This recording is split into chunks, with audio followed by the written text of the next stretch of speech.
The Sternritter and the Wandenreich as a whole made a really big splash in the world of Bleach right at the start of the 1,000-Year Blood War arc. It was a very fast-paced beginning to that story arc.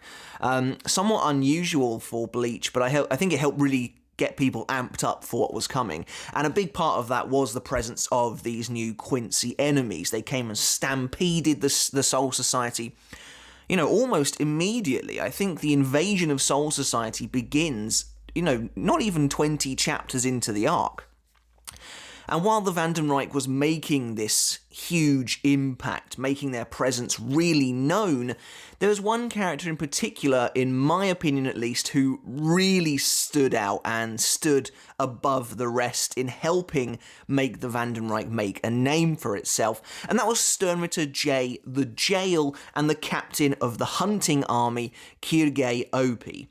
And I think that's how you pronounce his name. Honestly, I've never been too sure. It was a lot easier way back in the day when it just looked like it was pronounced as Quilge. But now I'm pretty sure it's something like Quilge or something like that. So that's what we're going to go with today. And Quilge Opie is such a fascinating character, in my opinion. He's such a cool villain in the Bleach universe because Kubo had a set purpose for this guy, and he just did it, and that purpose was to be a purely nasty, villainous character who was there to really show and tell you everything the Wandenreich was all about. However, in my opinion, that did also come with a slight downside. Quilge was too good at his job. He was so good at being an effective bad guy, in my opinion, that he kind of made it so that a lot of the Sternritter to come would feel diluted by comparison. So in today's video, we're going to be taking a look at Quilge Opie in particular, the impact he had at the start of the 1,000-Year Blood War arc, and how that maybe had a slight negative effect on some of the Sternritter that would follow. Before we begin, however, guys, just a massive thank you for getting us to 90,000 subscribers. I really, really appreciate it. You know, I'm always feel like I'm saying this to you guys, but your support is so amazing to me, and it always leaves me speechless. And so I can't believe that, you know, the final stretch to 100,000 subscribers is ahead of us. And yeah, just anyone who hasn't subscribed, if you want to hit that button, you are in the perfect place for Bleach content like this every single week. Be part of that last 10,000 leg. That would be just amazing. And if you do enjoy the video, don't forget to give it a thumbs up as well. I really appreciate it. It helps, you know, give the video more exposure on YouTube and get it out there to more Bleach fans like yourselves to facilitate an even better discussion. And if you do want to support me even further on the channel, we have a Patreon as well where you can go and support me for as little as $1 a month. And you can get early access to videos just like this one. And of course, a massive thank you goes out to everyone who is already supporting me over there. I couldn't be doing this without you. So when people look at the start of the 1,000-Year Blood War arc, I think, understandably, many people just immediately think about the first invasion of Soul Society. And, you know, why wouldn't you? It's absolutely amazing. As far as I'm concerned, the first invasion of Soul Society might be peak Bleach. It possibly is the best section of Bleach in the entire story. That's a video for another time, one that I'm very excited to make. But there is a section of the 1,000-Year Blood War arc that takes place just before that as well, just before the Sternritter go boots on the ground in Soul Society. And that is when Ichigo and his friends start to slowly, and the Soul Society as well, these factions start to slowly realize that actually there is a massive Quincy empire out there, and they are starting to make headway in places like Hueco Mundo. And who's leading the charge in Hueco Mundo? Quilge Opie. This guy who, let's face it, looks like a very stereotypical Nazi. His design seems to crib elements from the real world Nazi Heinrich Himmler. And it's just, you know, you get kind of flashes of like Indiana Jones in there as well. The kind of very small round spectacles, the cropped head. You totally get that vibe from Quilge that Kubo wanted to make him just look despicable, feel despicable.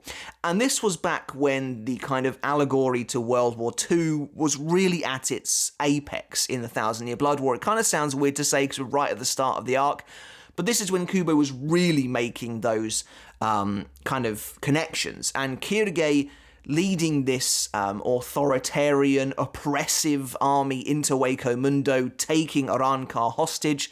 It all felt, it wasn't exactly subtle, but I actually quite liked it, and I thought that Quilge made for such an effective cipher for that. And really helped show you what the Wandenreich were all about. And in my opinion, this was, again, he was also very much kind of an embodiment of the earliest days of the Wandenreich in Bleach. And he was that kind of face of them as a military organization, as an empire that was making footholds in Hueco Mundo as they conquered these lands in an attempt to bring down the Soul Society. And you look at Quilge as the leader of the hunting army, and you're like, yeah, this guy is really bad news. He's clearly a horrible person, but at the same time, Kubo makes him quite dangerous, and I think he makes for such a captivating start to this arc. And in general, just looking at the operations they're running in Hueco Mundo, it was really, really intriguing to see what was once such a kind of foreign and alien world to us as readers, the home of the previous villains, now being subjugated and controlled by this new enemy who had quite literally come out of the darkness. That was so cool and quite refreshing to me as well. And Quilge is the one behind all of that. You get this great moment where he's first introduced. He's sitting on this, plush throne, very typical villain style trope, sitting there like that. And there's a lot of really nice little details. The throne itself is sat up upon this almost like rug. You get the impression the Quincy or Quilge was probably like, I don't want my feet to be touching the sands of Hueco Mundo. It's disgusting to me. And obviously he would have to later, but I'm saying for when he arrives and oversees things, he's like, I don't want my throne, please, to be touching the sand. I can totally imagine that, and he is just, I think his design is so effective as well. As I mentioned a minute ago, he looks like no one else in Bleach, which I think is a true achievement of Kubo's, to be still cranking out character designs 480 chapters in or something like that. Absolutely phenomenal work. But anyway, so Quilge is overseeing basically the capture and assimilation of Arrancar forces into the Wandenreich. Any Arrancar who is willing to subjugate is killed, while those who are rebellious are taken back to headquarters for re-education, essentially. And this is, again, Kubo really effectively using characters we know from the past to showcase the strength, but also the ruthlessness of Quilge and the hunting army. So Lowly and Menoli are both being kind of led through, they've got the rags on them and the chains like all the other Arrancar have. And, there's the depiction of this is really quite dark. And despite the fact that the Arrancar were the villains previously, you can't help but feel for them here. And Lowly and Menoli decide to try and take on Quilge. You get a really nice moment where Quilge is like, I thought we took all of their blades, but, Lowly has a tiny little dagger, which Yami mentions back in Hueco Mundo, where are you keeping that thing in your skimpy outfit? Clearly she's managed to hide it here again, which I think is really nice. But I just think that Kubo must have, I reckon, sat down with Quilge and been like, this guy is going to be basically the Terminator. Like, he's going to be completely unstoppable and really just really make the reader think, if one of these guys is capable of this much damage, then the other Sternritter are going to be an undefeatable force. And so Lowly and Menoli, admittedly not the strongest characters in Bleach, they try and stand up to Quilge, and he immediately just knocks one of them out, and he's just like, take these guys back to His Majesty, we're going to re-educate them.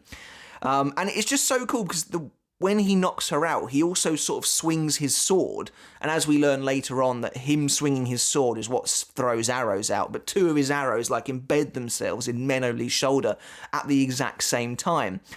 It's just a really nice little action scene. Those two immediately fall down, but then Quilge is assaulted by the Tres Bestias, so Apache, Mila Rose, and Sansa. And we've of course learned at this point that Hueco Mundo has truly been toppled. Harabel, who is the kind of de facto leader at the moment, was immediately captured by Yhwach. And then obviously Quilge was left in his place to kind of occupy the territory. And this is one of the things I loved so much about the early stages of the Thousand Year Blood War, is how much it felt like a real war. You know, as opposed to just being a succession of one-on-one fights, there's stuff going on all over the place, and Waco Mundo is really feeling the effects of this, and Quilge is truly at the forefront of that. So I love he just captures Apache's weapon, and he's just like, who are you ladies? And then they obviously try and protect Waco Mundo. But the next time you see them, they have all been wiped out, because this guy is apparently just totally unstoppable. And there's a lovely moment where Ichigo arrives and Quilge kind of like tips his hat and he's like, oh, Shinigami, I'm clearly quite popular today. And Kubo just created this guy to be the face of the Wandenreich for a long time. In chapter 484, we do meet Yuha, but he's very much kind of... He hasn't even got a name yet. You know, we don't know anything about him. Same with Hashvolf. And those two, you kind of get the impression they're probably going to be the big shot, but you don't see them for a while. Quilge is really our introduction not only to the Wandenreich, but also to the Sternritter, which we wouldn't realise until near his death. But he is the first major enemy that Ichigo confronts in this arc. Ichigo has had a fight with Eburn, or I think it's pronounced Eburn. That's another one of those where it was originally just Ivan, but then we got the correct pronunciation through, and it became little tougher. But so Ichigo's already faced him, but he's not even a Quincy. And so now we have Quilge, and this is when Kubo is like, you know, the chips are down. This guy is the kind of caliber of enemy our heroes are going to be facing moving forwards. And this is when the fight becomes... I love this fight. This is genuinely one of my favourite parts in the Thousand Year Blood War, which is Ichigo and his friends trying to help liberate Waco Mundo from this, essentially a tyrant, this absolutely maniacal person who is going around impaling Arrancar because he wants to do that. And Quilge, by the way, as well, has been saying to the Arrancar that if you pass the tournament, my test, then you'll join us, but that his men are like, you know, he's not actually going to take any of them, he's just killing them all. So it's nice seeing Ichigo fight for them. And you get this really lovely you get a really nice back and forth between Ichigo and Quilge. And one of the things I like the most about Quilge, one of the things I think helps showcase just how well written he is. Now, he's not a particularly deep character. Like I said a minute ago, he's just supposed to be a caricature of evil, to really kind of hammer home that the Wandenreich not only are bad news, but they're capable of making good on their threats. However, despite this, Kubo, I think, balances this character really well. And it's something we'll get into in a sec, but Ichigo is never really outclassed by him, and I think that's really important. But Quilge is used now as quite a literal introduction to the Wandenreich. He's not only the face of these guys early on, he is also literally our introduction as readers to them as a faction, their beliefs, and perhaps most importantly, their abilities as well. You basically get a play-by-play, thanks to Quilge, of everything they can do. And in many ways, this helped make him feel like an actual Quincy, which is, again, something we will get into later on. But Quilge's use of arrows, his use of holy form, and even Ranso Tengai really make him feel like a true successor in the story to Uryu, which is something that many Sternritter would eventually lack. But anyway, going back to the immediate moment where these two start facing off, you get a lovely bit where Quilge's like, oh, I know exactly who you are. His Majesty has designated you as one of special threats, you know, the special war potentials, and he immediately is like, you know, you are a number one priority to bring down. His men lunge Ichigo. You get one of my favourite panels in this early part of the arc where Ichigo's like surrounded and these three Quincy are like priming their arrows. I think that's a lovely panel. And I think it also really highlights what this arc is in a nutshell. It's a Shinigami taking on a bunch of Quincy. It's really cool to see. And as well, you have to understand how, like, so completely surreal it was back in the day to see all these Quincy in their military uniforms taking on Ichigo. I was losing my mind at this point. And it was in fact the earliest days of the Thousand Year Blood War that really inspired me to do YouTube in the first place. But so Ichigo, you know, fights off these guys, and he's questioning Kyuge. He's like, are you really Quincy? And Kyuge kind of holds up his blade and summons his arrows and fires them at Ichigo. And, he's like all rounds on target. And, he's I thought you'd be better than this. But then Ichigo's Zanpakuto comes flying down and Kyuge's like, his Zanpakuto? And then he's like, Ichigo actually has grabbed his arrows.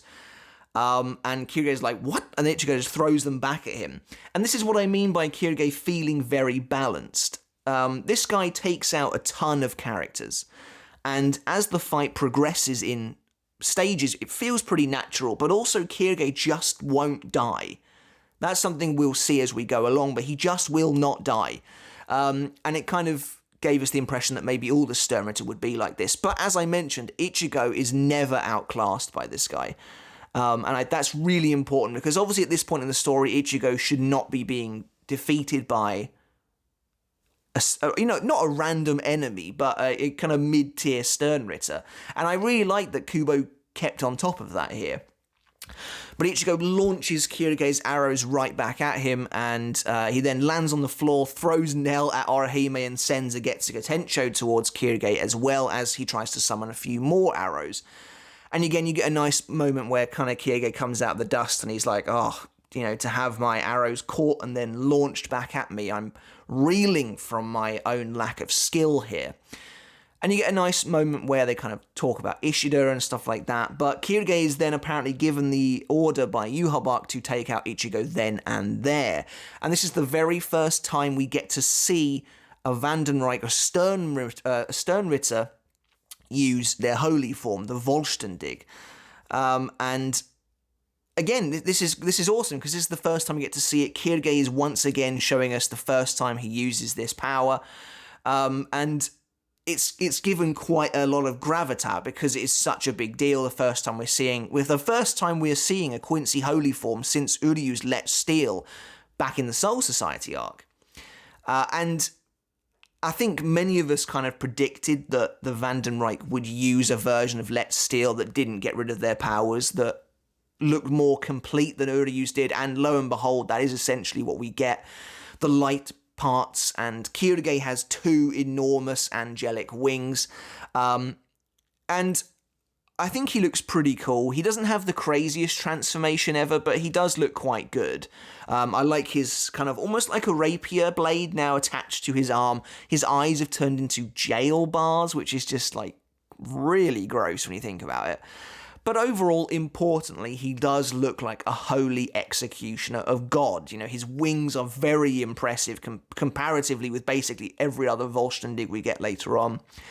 And he just looks he looks angelic, but I like it as well because he's very flamboyant. His boots that were once these like black metal military boots are now these light stilettos or something. But I like it because, again, it's the flamboyancy of villainy. He is very flamboyant. At one point he says, speech is silver, but silence is golden, or something like that. And he is quite, there is an element of camp to this character as well, which I think works really well. And in my opinion, this is in many ways, the truest form of the Wandenreich that many Sternritter would fail to live up to moving forwards. And despite the fact that you kind of figure that there's no way Ichigo is going to lose to this guy, you do still fear for Ichigo a bit. Like, he is still on the back foot occasionally. Once Kyuge activates his completed holy form, Ichigo's like sweating, but he is still in Shikai, so that's what I mean. I think the power levels in this fight are handled extremely well. Like, Kyuge is going into his holy form before Ichigo has even activated Bankai. And you get the sense, like I said, that Ichigo is never really that pressed. But they do have a nice sword fight now where Ichigo gets cut on the face and they have a clash of blades. And Kyuge just looks very impressive a lot of the time. There are a lot of these grandiose shots. He appears behind Ichigo with these massive wings, and he just looks awesome as well at the same time. You really get the sense of him being like an angel of death, descending from the heavens to, purge the Shinigami for their crimes. And this was also back when I thought that, the history between the Quincy and the Shinigami might actually come into play.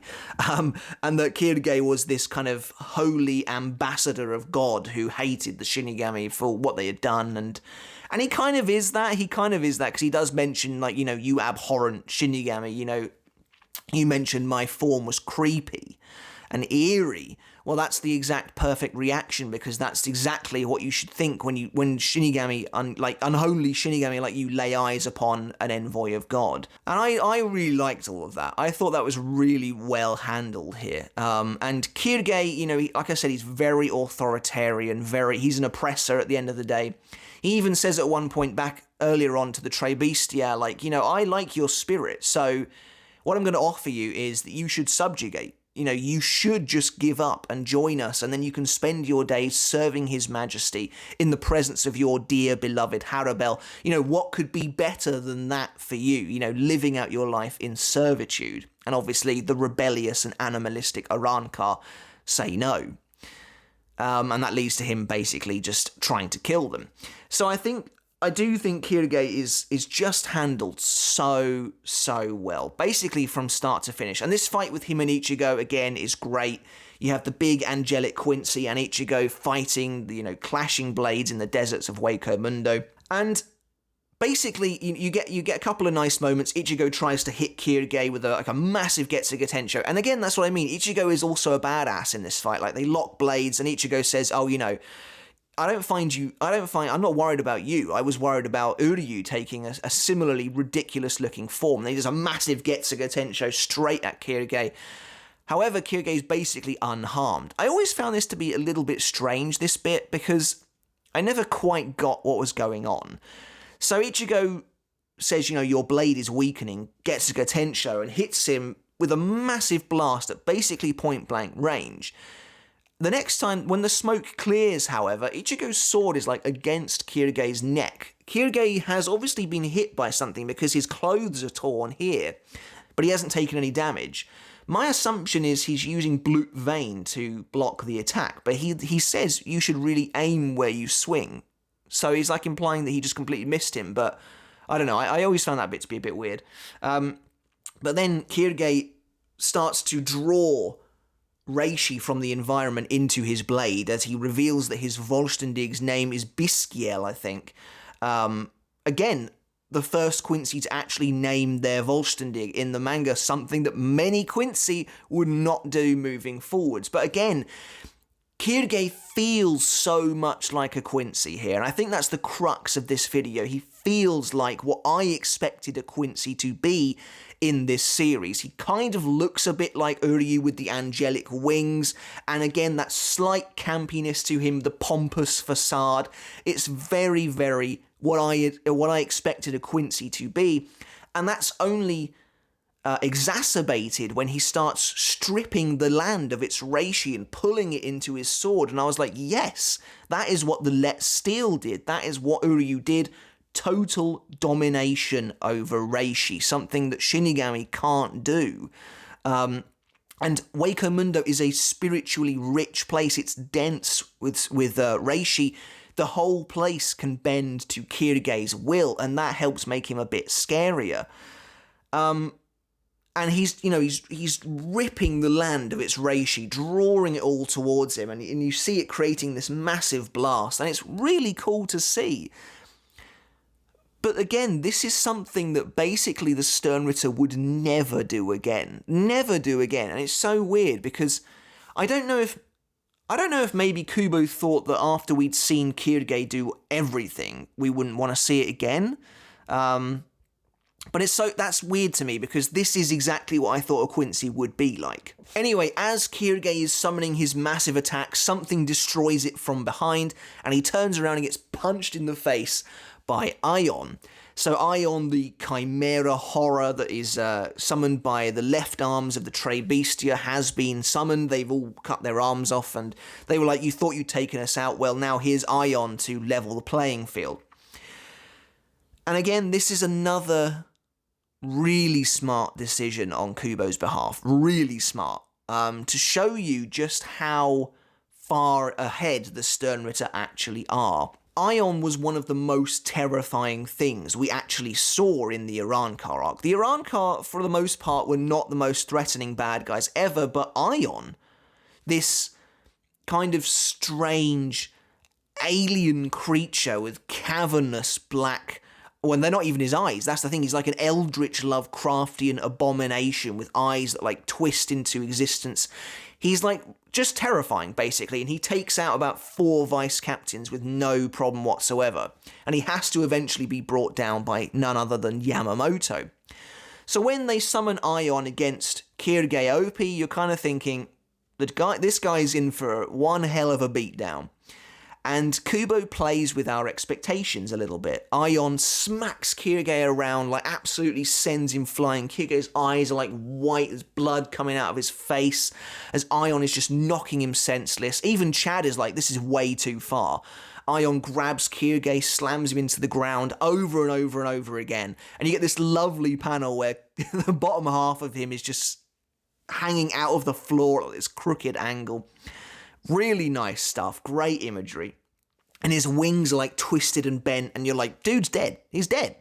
He's clearly not dead. You know, as I think we all probably assumed, he is not dead. And you get a lovely moment that I think really cements how scary this character actually is. Where you think he's dead, and Apache kind of saunters over to him, and she's like, well, that kind of makes you like an idiot now, doesn't it? And then she gets stabbed through the throat.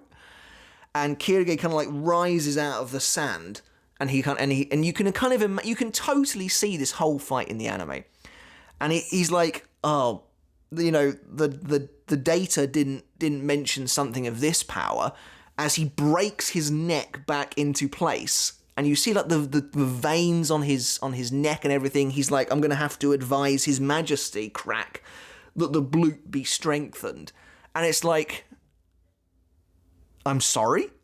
This guy just broke his neck back into place, and now he's ready to keep fighting again. And that was one of the first moments, I think, truly, where I was like, this guy's not going to die. You know, what's it going to take to get rid of this guy? And it's not the last time either. But then we get, I think, what's probably considered Quilge's, like, shining moment.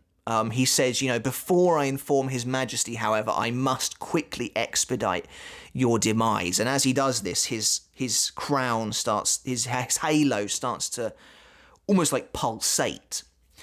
And you get the impression that, you know, he says, like, you know, Aion is like this unsightly beast. And again, I love that. I love the kind of pompous nature of this character. He's like, you know, what is this disgusting beast, this creature?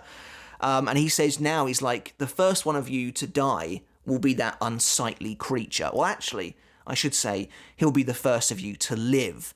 And this was, in my opinion, just phenomenal kind of payoff to Uryu's Let Steel, because we knew that Uryu could dominate Reishi. He was drawing it in from the buildings of Soul Society, but we'd never seen, and we never expected to see either, because Uryu's a good person at the end of the day, someone using that on a spiritual being.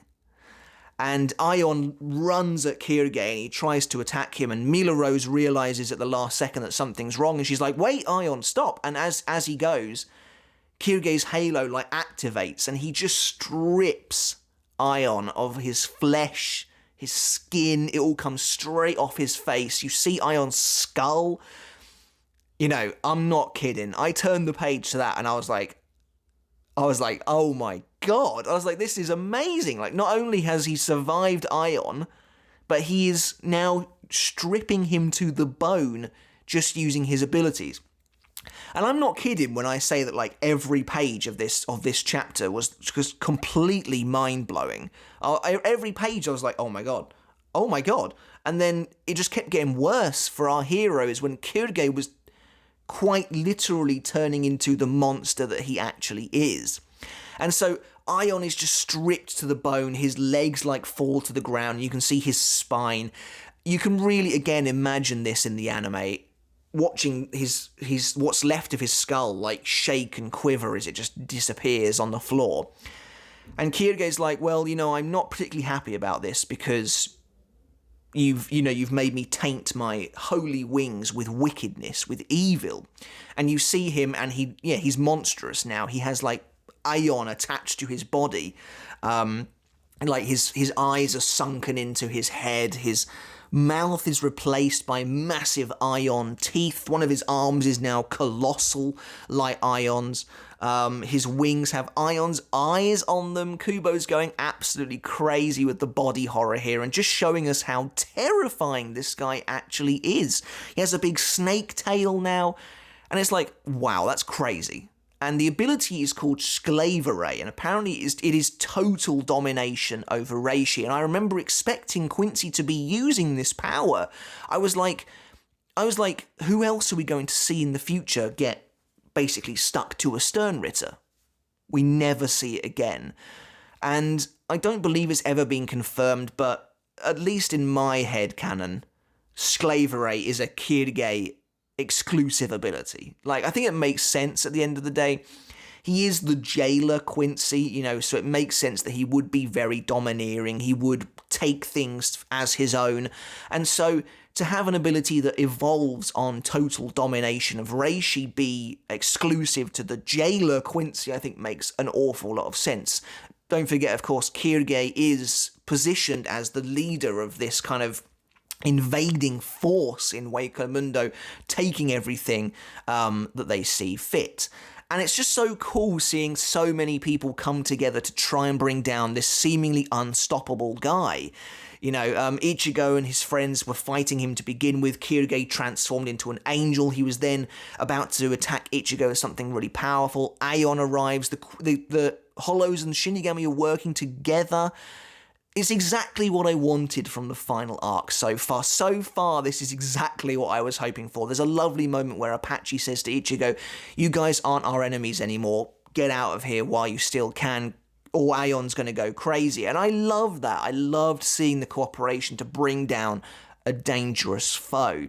And I think Quilge was the perfect guy for that. You know, he's a no-nonsense, totally dangerous, I will kill all of you kind of character, because he is just a caricature of evil. But it's really cool seeing this brand new form of his, and everyone starts running away. Again, you get a nice moment where Milorose says to Orihime, like, "Wait, I know you. You're the Prince Caesar that Aizen brought here. What are you doing here?" And again, just a really nice moment of everyone coming together to try and save Hueco Mundo from this oppressive force. And Quilge just strips away the camouflage they have, and he's like, "Well, you had a sound plan, but you forgot about the difference in our power." But all's not lost, because Ichigo activates Bankai, comes in, takes out Quilge's halo, and you get a really nice moment where they clash. And it's just, again, done really well, where the fight isn't over. And I remember thinking, like, this is going on way longer than I anticipated, and I was loving every minute of Quilge's screen time. I thought he did a fantastic job. Now, after this, the fight, it does keep going. Quilge is kind of used to showcase Blute Vein and Blute Artery, two powers that honestly would basically never make a return after the first invasion. Which again is just a huge shame, because I thought they were so well done. As I mentioned though before, Ichigo is now in Bankai, and he is just outclassing Quilge at every turn. And again, that's what I mean when I say I think this character is really well balanced. Quilge's like, if I use Blute Vein to defend against his attacks, I'll never be able to keep up with him, but if I use Blute Artery to try and attack him, he's going to absolutely wipe me out. I just loved that. I thought that was so well written. It was Quilge actually trying to think tactics, because Ichigo is just overpowering him. He summons some massive arc of arrows, and Ichigo blocks them all, very akin to the Byakuya fight, which I think is clearly supposed to be a direct reference. And, you know, I love the introspection with Quilge as well. He's like, you know, do I call for backup? And he's like, I can't if I do that. And, you know, and he's obviously terrified that Yhwach is going to kill him if he has to call for backup. And Ichigo manages to taunt him and goad him, essentially, because he can't steal Ichigo's Bankai. And as he gets taunted, he gets blasted through the chest by Kisuke. And he seemingly falls down dead. And I remember being actually kind of disappointed with this back in the day. I was like, man, Quilge was such a cool character. He was doing such a good job of introducing the Wandenreich, their tropes, their abilities. It's a real shame to see him get taken out so cheaply. Or so I thought. So basically Ichigo races to the Soul Society with the new intel that he has. Kisuke's collected him a bunch of intelligence from the battle with Quilge, so he knows everything now about, you know, Blute Vein, Blute Artery, Volstendig, Sclaveray, all that sort of thing. And Ichigo is now armed with everything he needs to hopefully take on the Sternritter.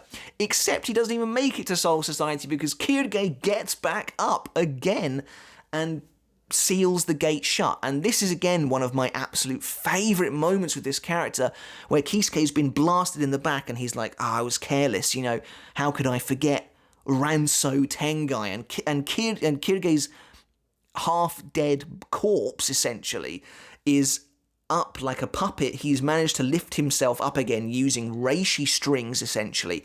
Sweat is dripping down his face, and he was like, I had one mission, to not let you go to Soul Society, and I will give my life if I have to stop you from going. And he seals the door and laughs maniacally, his body just being held up by strings at this point. And of course, revisiting Ranso Tengai is a deep cut for fans, and I loved seeing it. And of course, Mayuri kind of mentions to Uryu back in the Soul Society arc that he must be a genius for knowing this sort of thing. And I don't think that means that Quilge is a genius. Obviously, the Wandenreich have had a very long time to perfect their abilities, and also Quilge is older than Uryu as well. But it was just really cool to see Ranso Tengai again. I was like, this guy looks and feels like a Quincy. This is awesome. And then, of course, he does actually die. He gets attacked from behind by Grimjo, it would turn out to be. And again, you could argue that's also a cheap death, but I think the fact that he had one last hurrah, actually showing Ranso Tengai to get back on his feet with this huge bloody hole in his chest, I thought it was awesome. I thought it was really, really cool. And thus ends the saga of Quilge Opie, probably a character you didn't expect to be listening to a video nearly 40 minutes long on. But there's just so much to like about this guy, I think. I think he's just handled so well. And like I said, he kind of puts the rest of the Sternritter to shame in many regards, at least until you get to the Schutzstaffel much later on. I was going into this now with the expectation that many Sternritter would prove very difficult, if nigh on impossible to kill. You'd have Quincy going into their holy forms, and they'd have these massive angelic bodies. If they died, they would just Ranso Tengai themselves back up again. They'd be using Sclavere to completely dominate their surroundings, but no one does it. It never happens again. It's so weird to me that Ranso Tengai is showcased by Quilge and then never, ever seen again. And somebody is probably going to say, well, Quilge was clearly a genius, but as I mentioned a minute ago, I seriously doubt it. That's just not narratively, that doesn't make sense to me. Kubo is using Quilge as a means of reminding the audience exactly of what a Quincy is and what they can do. That's why so much of what he does is all about drawing in reishi, and then the last minute, Kubo's like, don't forget about Ranso Tengai, they actually can't die that easily, but then no one ever uses it. The Sternritter basically never use these abilities where they draw in reishi. It's a huge shame. For the most part, Quilge himself is just such a brilliant introduction to the Wandenreich, and in my opinion, he really helped set the stage for how dangerous these characters would actually feel, and that's why I think he helped teach us to really fear this new enemy faction.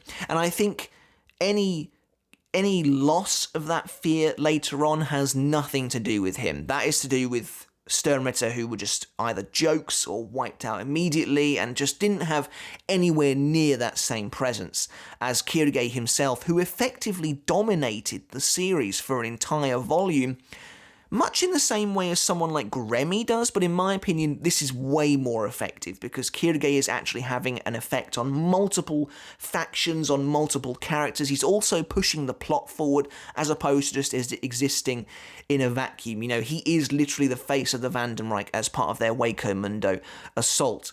And I just think he was handled really, really well, and really helped us fear these new villains. But guys, let me know in the comments below what you thought of Quilge Opie and his conquest of Waco Mundo. Did you enjoy the character? Obviously, he's not the deepest guy in the world. He's basically here to just showcase Quincy abilities and help re-familiarize the audience with what these guys can do. But I think he was really effective as a villain and an obstacle for our heroes, and I think he helped really set the stage for the war to come, perhaps in the section of the story that felt the most like a war. Alright guys, but let me know in the comments below what you thought. Also, don't forget to subscribe if you haven't done already, and until next time, I'll catch you later. I'll see you then.